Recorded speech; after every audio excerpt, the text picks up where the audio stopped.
Welcome back to another episode of the Winnipeg Market Watch podcast. I am here as usual with Denzel Soliven, and we are going to be talking about all of the craziness that was January 2026. It is currently February 16th. Denzel, how are you today? Pretty good. It's been a really busy past couple months here, and yeah, I'm excited for to update everyone on this episode here. Well, you can say that again. I personally, up until this exact weekend, have pretty much been on a real estate bender, all the way from basically New Year's Day through to about yesterday, where I was living, breathing, and sleeping real estate. I was literally dreaming about transactions most nights, especially on the particularly stressful ones. But that's just how it goes. Nonetheless, let's talk about the data here. This is going to be a quicker episode than normal, by the way. Just it is busy season. Denzel and I both have lots of things going on, and it seems like you guys actually are more able to watch the entire episode when we keep them shorter rather than longer. So we're going to give that a try for a bit. Leave a comment if you preferred the 2 hour ones that we were doing previously. Anyway, January 2026, to the surprise of very few people, the benchmark price was up about 1%. We're now at 442,800. We're sitting about 2% below the all time high. And looking at the rest of the data, I've got to say, January was somewhat of an anomaly. We had some of the lowest supply coming to market that we've ever had in January, kind of ever. The number of sales was actually also surprisingly commensurately low. And looking at other metrics like bidding war prevalency and supply by area, uh, it's really hard to draw a complete picture of what the market was in January, besides, at least in my opinion, to say it just wasn't a month where there was a lot for sale. Um, Mhm. Anything to add to that, Denzel? Yeah, I like to say that I almost have um, an expectation as to what our market is going to look like over the next maybe even couple years. And it's really been like this since I would even say 2021, where January it just is notoriously known to be a month where there's nothing for sale. And if you do have something, it gets eaten up by the market fast and by a lot. And when I say by a lot, I just mean that if you have a listing and it's priced appropriately, or even uh, where the value actually lands, there's a good chance that you're going to get multiple offers just because of the low supply. Um, Keenan, you and I have been doing in business for maybe 3 years now, and that's kind of been the story since we've started working together. Um, of course, COVID was similar, but it was like all year round, all the way through the summer. But this year and the next, I can't really see a January in the next year or two where the supply is going to be abundant. It's going to take it's going to take something catastrophic or big or some big event for the supply to build up, because what I'm seeing now is just that as soon as something gets listed, it gets purchased, which means there's no real time for buildup. And we're at a point now where there's actually properties that were listed in December and November that are carried over that are also being bought, right? Yeah. So, I just think that it's it was expected that it was going to be like this, at least for you and I. We were talking about this a lot. But it's always nice to see that our predictions come true when it does, right? That is actually a little bit satisfying, but just more to add color than anything else. Um, I'd say one of the biggest themes of January for me was standing in open houses that, despite some very cold weather, were very, very actively attended, and talking to buyers about how they might not have even really necessarily liked that specific house or what it was, where it was. It was simply the only thing in the entire area broadly that they could look at. Yeah. And as a seller, a lot of the times, the traditional real estate advice you're likely to get is sell in spring or early summer when it's likely that pricing will, broadly speaking, be the highest. But I think that this January was really a good testament to why that isn't necessarily totally accurate advice. namely being that you're not selling the benchmark, you're not selling the average, you're selling one home. And your home, depending on the dynamics of the market at the time you're selling, might be the only thing available. And you may get a disproportionately high outcome if you're the only thing somebody can buy and they must buy. Um, I know in my situation, I think I had seven, or I think seven on market listings. One was off, but of the seven on market properties that I put up this year, we had one sell at asking price, which the seller was happy about. Everything else sold very significantly over. And what I mean specifically is over in terms of over our actual expectation, not just over asking. We sold stuff for more money than the seller was looking to get in almost every case in a month where you're not supposed to be able to do that. Mhm. Um, so Denzel, with this in mind, like I'd say February, the story is probably changing. The conversation in January was broadly speaking, oh, there's nothing for sale. The conversation in February, at least from what I'm hearing, is holy, did you see what that thing sold for? Yeah. You know what Yeah. I mean? Yeah. Um, Um, Sorry, I'm just gonna add a little bit there, Keenan. Yeah, mhm. and going into February, and then I always like to use past experiences and years to kind of form my opinion, right? And so February last year, if I can remember, was also still pretty tight, and it was the same thing. It's almost as if January, February, and March yielded what I would say like some of the most surprising sales. Like I'm looking online right now and I see a property in the West End listed for 299 and goes almost 100 over asking price twice, right? And so it's not and this is kind of it's cool to see, oh, these are the new prices. So psychologically, buyers out there kind of need to adjust their expectations and what the real value is of things every spring because the price goes up just by a little bit, right? Um, so yeah, I just think that it's you're spot on with all of that, Keenan, and I couldn't agree more. Well, fair enough. Um, as somebody who has property on the market, or at least recently had property on the market in February, but has property to sell still in February, March, or pick a relatively reasonable timeline in the relatively near future. What are your feelings right now? And if you broadly had to talk to people who really could sell property at any time, and theoretically they would be ready to go right now, what kind of advice as a real life seller would you give them?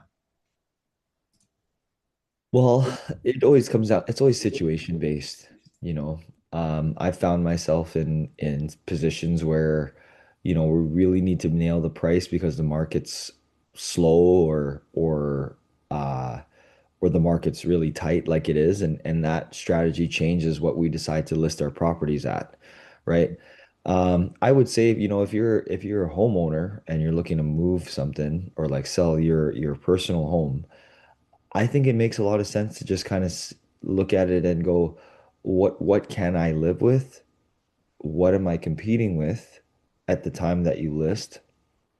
And and just go for it because we had a property in Southdale. We were the only property for sale in Southdale, and we obviously exceeded expectations considering what the property was. And I think that obviously had a lot to do with supply. But at the same time, I think that even if it were to sell at the asking price, I was happy with that.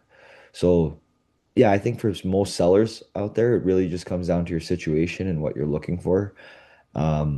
If you're going to try to yield more offers on your offer date, and that's kind of what you're after, make sure you list it at something that you could live with because the last thing that you want to see, and it happens, and we're not saying that every house is going to go over asking, right? Um, there are instances where even when the market's tight and let's say there's something structurally or just materially wrong with your property, you could very well still sell for below ask, right? A lot of the stuff that's going over asking are straight solid houses. Um, and it's not even about the cosmetics. It's just if the house is functionally working, um, and has everything that someone might need moving into their first house or their second purchase, that's what's going to sell. It's true. That's good advice. Don't purposefully put stuff at an artificially low number. There's, again, the real estate board will say you should never do that. I think there's a time and a place. If it's, I absolutely need to be at 310 and you go 299, is anybody going to really materially be that upset with you? Probably not. But if you Yeah. really need 300 and you go 229, you're pushing your luck. That's a Yeah. little bit different if you ask me. Yeah. Um, I digress though. What I've broadly done for the last 6 weeks of the new year so far is usually multiple times a week, either on a Tuesday, Wednesday, or Thursday. I stay at my office until some super late hour and receive offers on property. And what has been the universal theme is most of the time that we've set something out at a price that we think is fair, and we believe somebody probably would walk up and give that amount for that home, that agents have called tripping over themselves with buyers ready to go. And this ties back to what we said in our last episode, where it just seems like everyone is a buyer right now. Even people with homes to sell, like they're doing what I'm calling casual shopping, where they might not be ready to pull the trigger today, but they're out looking and just getting a feel for what's out there and sensing what the market looks like. So when they are ready to list, they kind of know what they're looking for at that time. That to me is a leading indicator that it's going to get busy this spring. But for the investors out there who might have property that are ready to go, it probably is a good idea to sell while things are looking pretty hot and we're on the upswing. Um, Denzel, broadly speaking, you've sold in every month of the year over your real estate career. And you've said on this podcast multiple times how much you dislike selling in the summer, which traditionally is a time of year that a lot of people would advise you to sell into. Um, you want to talk a little bit about how you feel generally about early spring versus late spring versus summer selling. Oh, I love it. I would, if I could just only sell property during this time of year, I would certainly make that a thing because the amount of competition that's out there at this time of year is low. You know, like I said, we were the only property for sale in Southdale. Had there been two other ones that were similar in size and similar in the bedroom, bathroom counts, and let's just call them the same house. I don't know if we get that price, right? Because now we have, like, we had three offers, there's three houses. We very well could have saw one offer per house. Not saying that was the case because we had a lot of showing still, right? But with that being said, for someone who's selling anything, you're always going to want to be in a market where there's high demand and low supply, That's right? right. If you're the only plumber in town in a small little town of 150 people, you're you're you're laughing, right? Same thing, same goes for, real estate. If you go to market and there's not really that much competition in your area that you're listing the property in, that's beneficial for you. Now, a lot of real estate agents and people want to wait until the late spring and perhaps even the early summer to list because they really want to showcase every square inch of their house, right? They want to show them the really nice landscaping that they have spent money on. They want to, maybe paint the exterior and whatever it is that the house might have to offer, they want to show that. And that's totally fine. It's just that during those periods, that's usually when inventory starts to build up and buyers might be less active in the month of July just because of the summer vacation, right? Mm-hmm. Um, and for years, that's kind of been the advice that realtors have given their clients. Let's wait till it gets a lot nicer out and then let's list. And so if the large majority of agents are giving their clients that same advice, it it makes sense why there's more inventory out there, right? And then all of a sudden you see the balance of buyers and sellers start to equalize a little bit, right? And it's, I'm not going to say impossible to sell, obviously. It certainly is. And you could still have great outcomes. We've been surprised with some of those summer sales, late spring sales for sure. Um, but it's just that it's a little bit less certain that you're going to get some crazy price. I'd agree with that. And looking back at 2025 over the course of the calendar year, uh, dealing with everybody that I deal with, I'd say that the people who were most often disappointed with an outcome were people that were selling into August or September. And the people that seemed to be the happiest with their outcomes were people that sold early in the year or very late in the year. And this has really changed my understanding of how exactly all of this works, especially when I look at what's going on with most other people in the real estate industry, and they're not particularly active. I'm going to just broadly call out a bunch of people here, and you know who you are if you've been doing it. But some of the social media activity I've been seeing from realtors lately has nothing to do with property.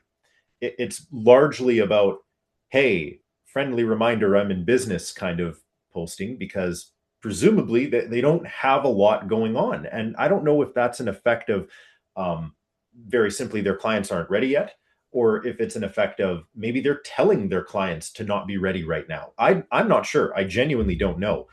Um, but it is a fascinating thing to think about that the happiest people appear to be selling in the first and last quarter. So with this in mind, you've got property that definitely isn't going to be ready in the first quarter, but probably will be in the second. So looking forward, we just had a 1% gain in January, and all signs based on what we're seeing so far in February is looking like we're probably going to get another pretty big jump in the benchmark for Yep. February. By the time we're at March or April, things will probably balance out a little bit more.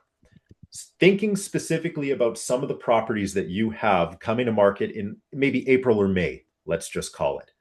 How do you anticipate you'll be pricing those listings in terms of trying to capture the most activity and the highest price?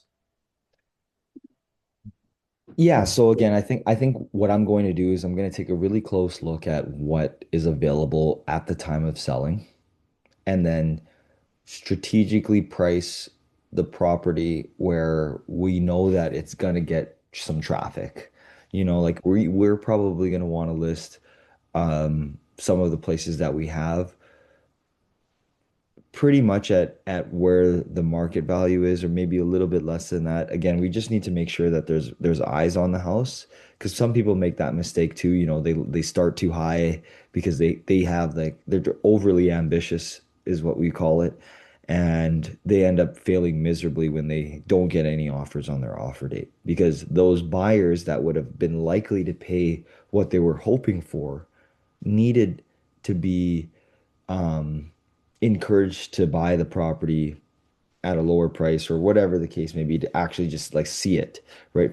Sometimes if the price is too much and it's out of their budget, they won't even get up off the couch to go and look at it. So, when April rolls around and we're into Q2 and it'll be extremely busy, I would imagine. Um, that's probably the position that we're going to take. We're just going to take a close look at the market. We're going to list it at a price that we feel is most competitive, and structure the offer date so that it's also, here's another um, strategic tip for anyone looking to sell this year.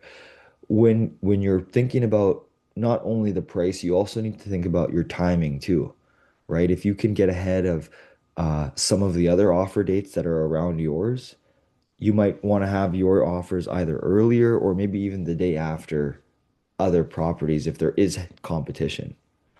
I've had instances where we would have the same offer date as another property on the market, but we would have our offers being received earlier in the day, Mhm. right? To hopefully push some of those buyers to write on ours instead of the other listing.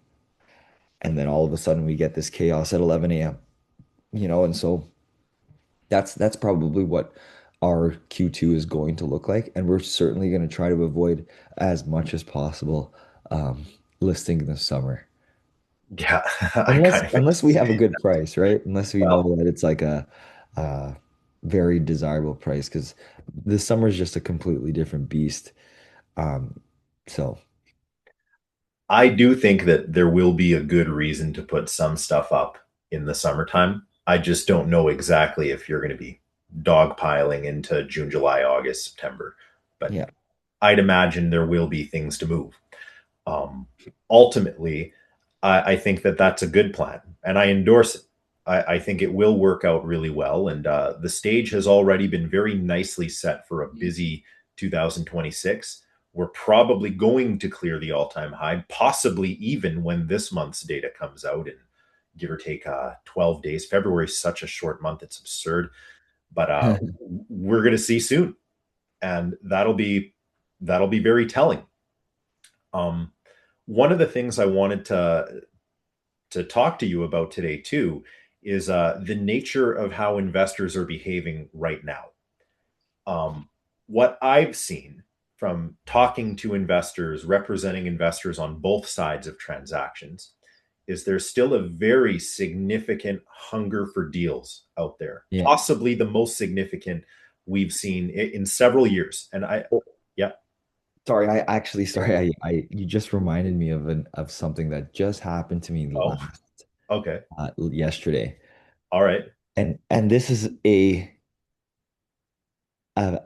key sign for us potentially reaching I'm not going to say a top um but a period in which the market is just going to explode. And I had three people reach out to me asking me, and these are people who have no idea about real estate. oh, okay, this could be interesting. They're reaching out to me asking me about how to do the burst strategy. Oh, And these are people in my sphere circle of influence that are interested. And this usually tells me that, you know, I mean, we've known real estate has been back and has recovered from 2022 for sure. But when you start to hear people who have no business talking about real estate investing or anything like that, you kind of go and say, huh, I wonder where that leaves us kind of in the cycle of things, right? And so with that being said, obviously I gave them like some advice, but it it's something that made me go and look at everything that I'm doing and wonder if I'm being too ambitious, right?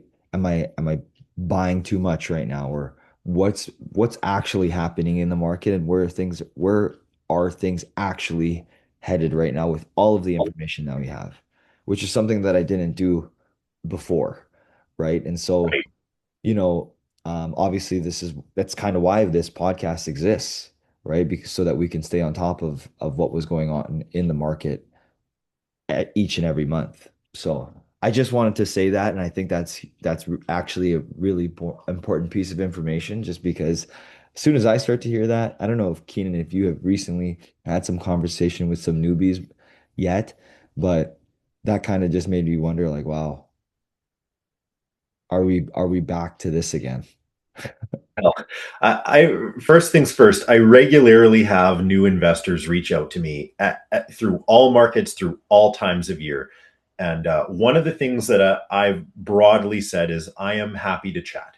Like if you reach out to me over DM or comment or you call me or whatever, I will make the time for you and I will talk to you. And if you're going to take the conversation seriously, so will I. The only thing I won't tolerate is if you basically give me a script and you read off a piece of paper, or if you like type something into an AI and just like spit it back out, because then I'm not really talking to you. But Yeah. if you want to be real, I'll be real with you. That's my promise. Um, so have I seen a disproportionate amount of new investors? Not exactly disproportionate, probably the same amount as normal. Um, are more people looking into the BRRRR strategy now than they would have been last year or the year before? Probably, yeah. Are rates lower? Also, yeah. Are most people over the 2022 incident? Uh, yeah, you could say so. I'd say. Yeah. Um, Yeah. but let me just say this, because this is actually really important.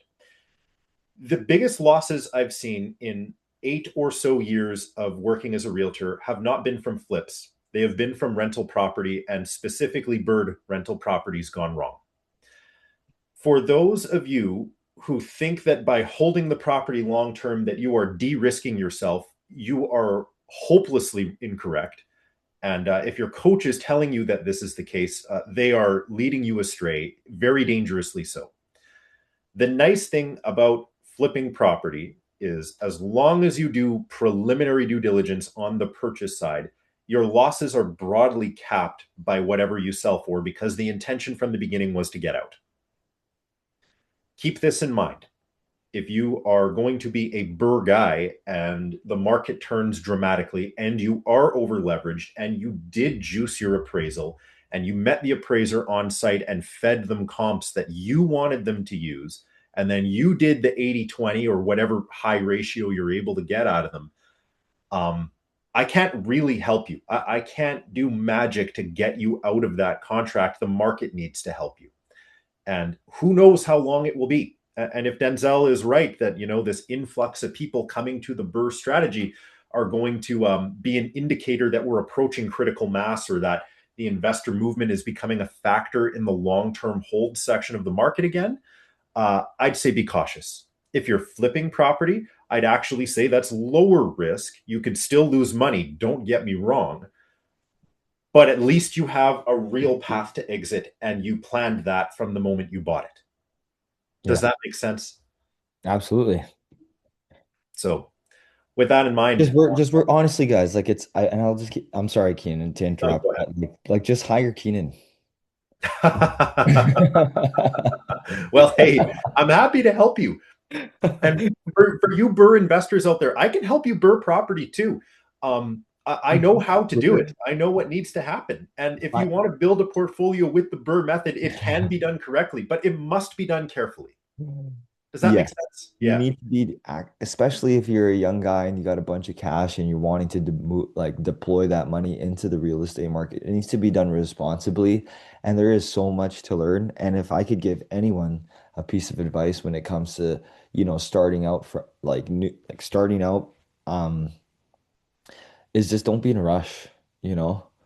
If you have Mhm. plans on taking over the world and really ambitious and you want to really see how lucrative real estate can be, just take it one step at a time. Don't run before you can walk. Um, and yeah, that's all I need to say. And there's times where I reflect on my career, and it's crazy. I was just thinking the other day. I think I've been in the business for about 7 years now, and I think about it, and I'm like, man, if only I had a little bit more guidance and was a little bit more open-minded to speaking to more than just one person about some of the decisions that I made. One of my favorite entrepreneurs that I follow is Ray Dalio, and one of the things that he's super, and this is completely off topic from the Winnipeg market, but just more so about my perspective, is being open-minded and knowing that just talking to one person and taking that opinion and probably isn't the answer. That you should probably talk to more than one person about making certain decisions before you come up with your own answer, right? Um, yeah, sorry, I just wanted to share that. I really don't want anyone to fall on their face when they start out, but maybe that's how you learn. I don't know. Failing is part of learning, first of all. And Yeah. second of all, Ray Dalio does give excellent advice. I've read all of his books. I'm very happy I did. And I think for new investors, the go slower than you think is probably the right way to look at it. Now, there's some of you out there that are very, very risk averse. And for you, real estate probably isn't the right industry or the right investment, period. But if you Mhm. want to try it, um, I think it's a lot better to go very slowly, stepwise, and very carefully rather than leaping headfirst into something you don't understand and see what happens. That Yeah. doesn't usually end up going particularly well by the time the cards are on the table. Yeah. Where I was broadly going before we digressed into actually this very interesting sort of side topic was most investors who are reaching out to me right now aren't reaching out to me to say, I've got all these flips on the go and I need to get out of them. They're reaching out to me saying, I've got nothing on the go and I need to find some projects. Bring me a deal, please, bro, please. And I say, like, you guys, I'm sorry, that's you and everyone else. There simply isn't enough deals to go around right now, and there hasn't been for a while. And most of the time when I get the please, bro, please bring me a deal kind of calls, there's just nothing I can do because everybody else is making that and there's too many bros and not enough deals to give them. So, Denzel, your case is a little bit unique because I think from the outside looking in at your business, I've seen you get some pretty interesting properties in the last couple of weeks, and I don't need to go into details on what all of them are, but what have you broadly been seeing in terms of investors talking to you about their adequacy with their deal levels and how they're feeling going into the later stage of this market?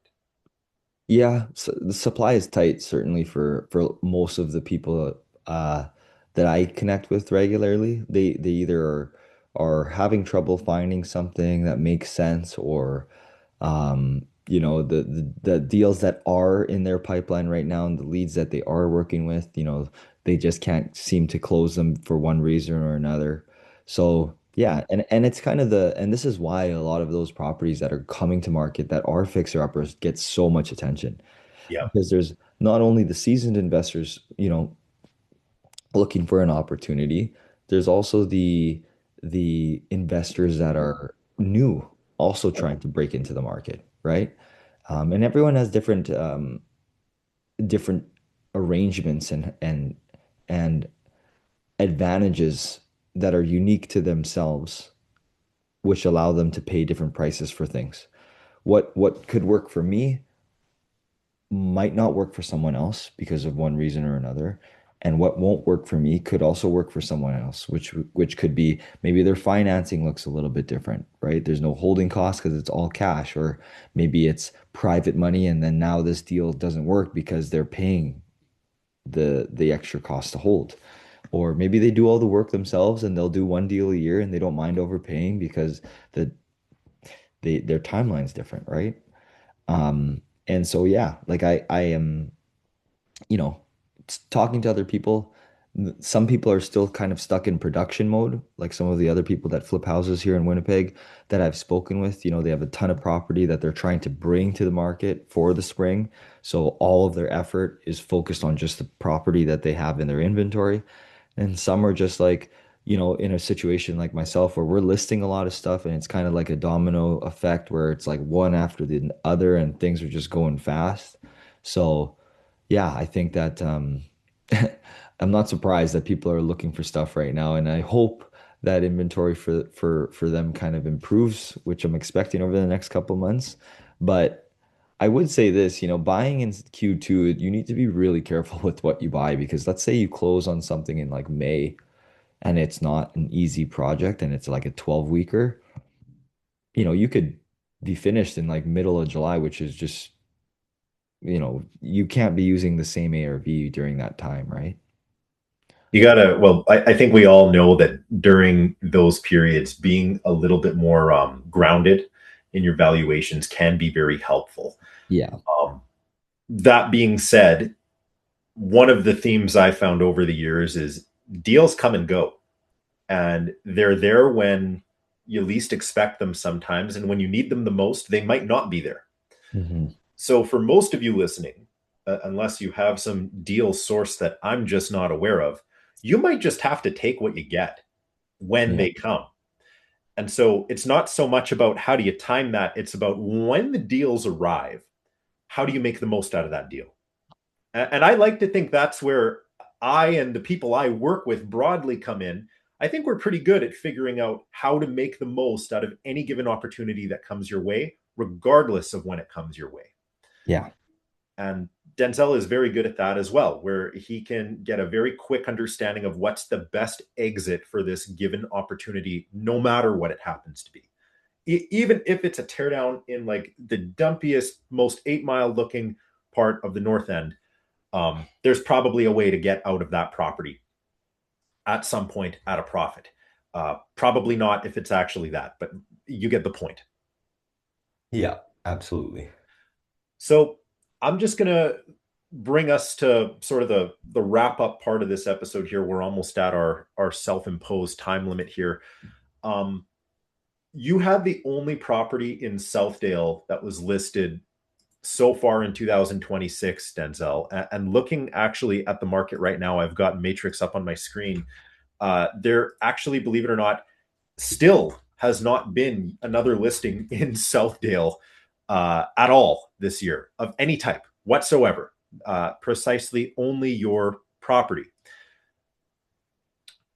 There are a couple other MLS areas that have that same dynamic going on right now where there's one or zero properties coming up.